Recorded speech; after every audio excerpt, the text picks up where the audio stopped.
Adiala jail میں کیا ہو رہا ہے۔ ایک تو عمران خان صاحب کے ساتھ ملاقاتوں کے حوالے سے جو ایک ایس او پی نئی تیار کی گئی ہے،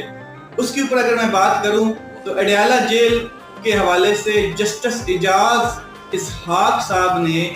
آرڈر جاری کیا تھا کہ روزانہ 6 لوگوں کو عمران خان صاحب کی ملنے کی اجازت ہے۔ روزانہ کی بیس پہ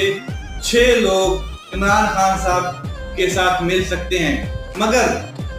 سپریٹینڈنٹ اڈیالہ جیل اسد وڑائچ نے ایک ایس او پی متعارف کرائی ہے۔ وہ ایس او پی یہ ہے کہ صرف منگل اور جمعرات کے دن ملاقات ہوگی، 2 دن ملاقات ہوگی عمران خان صاحب کے ساتھ، منگل اور جمعرات کے دن۔ ایک دن عمران خان صاحب کی فیملی ملے گی، عمران خان صاحب کے ساتھ ملاقات کرے گی، اور دوسرے دن